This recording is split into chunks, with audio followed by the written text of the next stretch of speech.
from memory. And then the final step is to draw it out, right? So I'm not going to show that really close because I'm not the artist in the family. That belongs to Ash.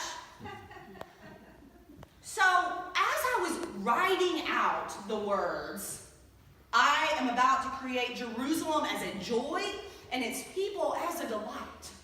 And then when I wrote, I will delight in Jerusalem and rejoice in its people, I imagined what God would look like experiencing delight and joy. Hear this good news, this something new. God rejoices and delights in you. That is a really, really cool concept. Now, the story of Easter is not new, is it? Luke's text is not new. John's gospel is not new. Matthew's gospel is not new. Mark's gospel is not new. And yet we read and hear and are told that God is making us new. What is new, as I mentioned in the introduction to the Luke passage, is me preaching from Luke's account. We've talked a lot during this past season of Lent about how it's important to read each individual gospel story, narrative, through the lens of that author, and to not impose on one gospel story the truth of another, right? It's true that there are differences in the four accounts, but it is also true that whatever the description, the basic fact of the empty tomb never varies. And that is the fact that matters. No two people ever described the same episode in the same terms. Nothing so wonderful as the resurrection ever escaped a certain embroidery as it was repeatedly told and retold. But at the heart of the story is that all-important fact of the empty tomb. It's worth setting the scene for just a moment. The verses before our story this Easter morning explain that the women, having witnessed the crucifixion, followed Joseph of Arimathea to the tomb, then went home to prepare the spices for his burial. This is something that would have taken place, and then immediately the body would have been embalmed, but because it was the Sabbath, the women rested on that day we now remember as Holy Saturday. In the Middle East, tombs were often carved out of caves in the rock. The body was wrapped in these long linen strips like bandages, and it was laid on a shelf in the rock tomb. Then the tomb was closed with a giant circular stone, kind of like an ancient cartwheel, which ran in a groove across the opening. Here's where it becomes important to look at the different accounts, because we see and hear voices that explain what went on more fully. We get a more complete picture when we look at the story of this first Easter morning through four gospel accounts.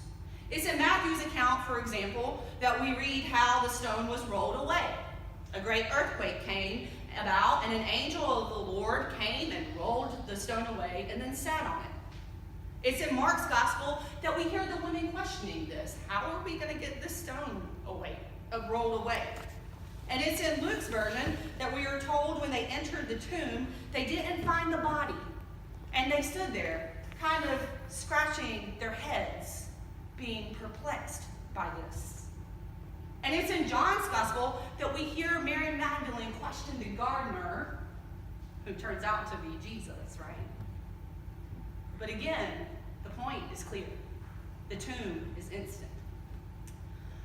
Now, another constant in all four accounts that bears pointing out, it was the women that became the first preachers of the gospel. There was a funny Facebook post going around earlier that said something like, to be true to the story, we're going to just allow women preachers on Easter Sunday. And you guys don't have to worry about that because you get me every Sunday. But in Luke and Mark's gospel account has one small detail that John and Matthew leave out. The disciples don't believe the women. Luke goes even further, telling us that the male apostles among them thought what the women were saying was, quote, an idle tale. The Greek here was often used by medical writers to describe that of the babbling of a fevered and insane mind. That's pretty descriptive of what these apostles thought of these women. Perhaps we have here the first written account of what people today refer to as mansplaining. The explanation of something by a man, typically to a woman, in a manner regarded as condescending or patronizing.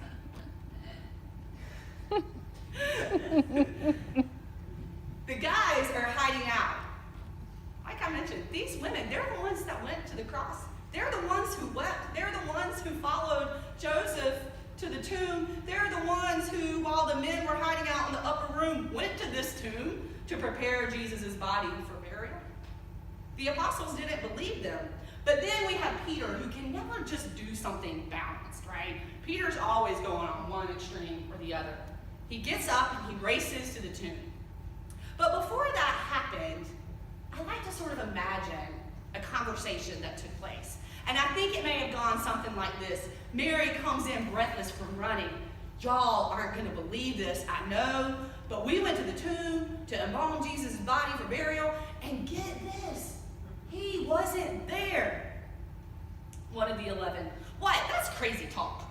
Mary Magdalene, for real, he wasn't there. These two guys in dazzling white clothes, I guess they were angels or something, asked us why we were looking for the living among the dead. Then they told us that Jesus had risen like he kept telling us all along. Peter, I don't believe you. You don't know what you saw. But yet, he did say that a lot, didn't he? You probably just went to the wrong tomb, Mary Magdalene. I'll go, and I'll get the real story, and then I'll bring it back to you. That's my imagination of what that scene looked like between the men and the women. But the angels asked the women a question. Why do you look for the living among the dead? The men in the tomb tell the women that they're looking in the wrong place. How often do we do that? Are we still looking for Jesus among the dead? Jesus is not just the greatest and noblest hero who ever lived and the loveliest life ever seen on earth, but then who died. Jesus is not dead, but alive, like our choir sang today. He is not only a figure in a book, even if that book is the greatest in the world. Jesus is a living presence. He is not only the pattern and the example, he helps us and guides us and strengthens us to follow that pattern and example. He is not simply a model for life, he is a living presence to help us live. It may well be that our Christianity has lacked an essential something because we too have been looking for him in all the wrong places. Why do you look for the living among the dead? Why do we find it so hard to believe that Jesus would appear first to women? Why do we find it so hard to believe that out of death comes resurrection? Why do we find it so hard to believe that God is indeed making us new each and every single day? We say it. We hear the words of pardon every Sunday, but do we feel it? Do we really and truly believe it? We come to the sunrise service and the 11 a.m. every year on Easter, knowing that we are going to see a sanctuary transformed with beautiful lilies, knowing that we're going to see a cross go from barren to life. But do we come expecting something new? Because that's kind of what we're supposed to do. Our Wednesday Soup for the Soul group read Matt Rawls' book, What Makes a Hero, during Lent. One member suggested at the end of the study that the last 2 pages were better than the whole book put together, and I agree with her. In it, Rawls makes the radical claim that being made new is something Christ alone can do. This is radical because our culture tells us otherwise. Society tells us that this new leader can change the world, or that new face cream can take away all of your wrinkles, and make your face brand new again. And the sad truth is, we often fall for it, don't we? Here's the thing. That action that can make us new has already taken place. It has already been done. And it continues to be done every single day. That action has to make us new continues to be done in us. Jesus' life, suffering, death, and resurrection sparked a revolution that continues to change the world. Christ was in the beginning with God, according to John's Gospel, older than time itself. But the covenant established on the cross and in that empty tomb offers a new life rooted in mercy, forgiveness, grace, and love. Raul tells the story of a Sunday school teacher on Easter morning who gave out her Sunday school class all of these brightly colored pastel Easter eggs with a little Easter proclamation inside it. One little girl opened her egg and found a slip of paper with the Easter message. She struggled to sound out her newly found message. She read, "He is a raisin?" That doesn't make sense unless you're from the South and you think of it as like an action. He's a raisin, right? But proclaiming that Jesus is risen is simply incomprehensible.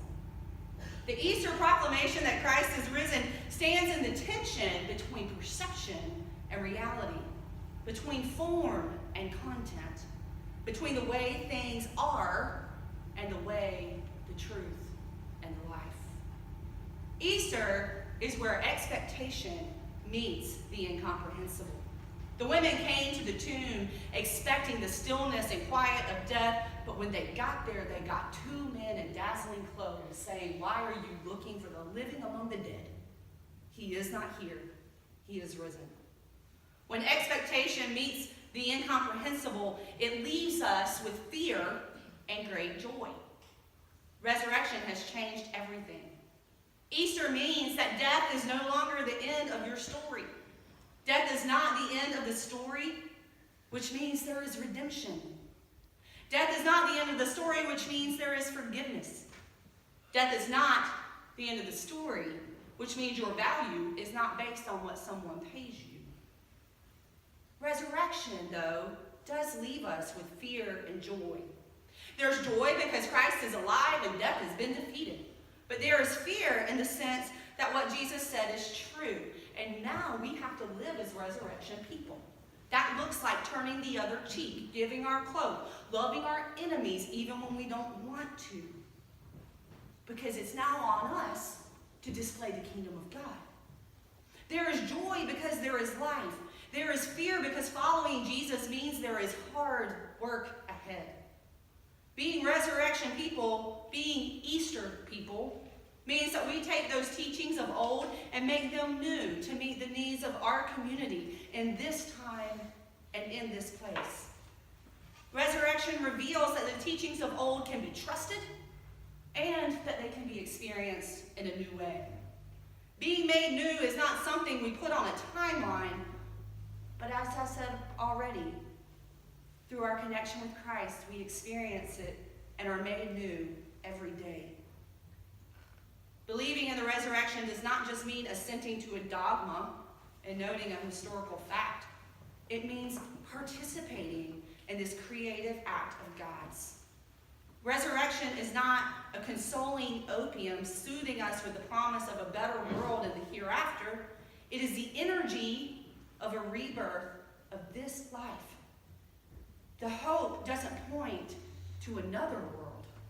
It is focused on the redemption of this one.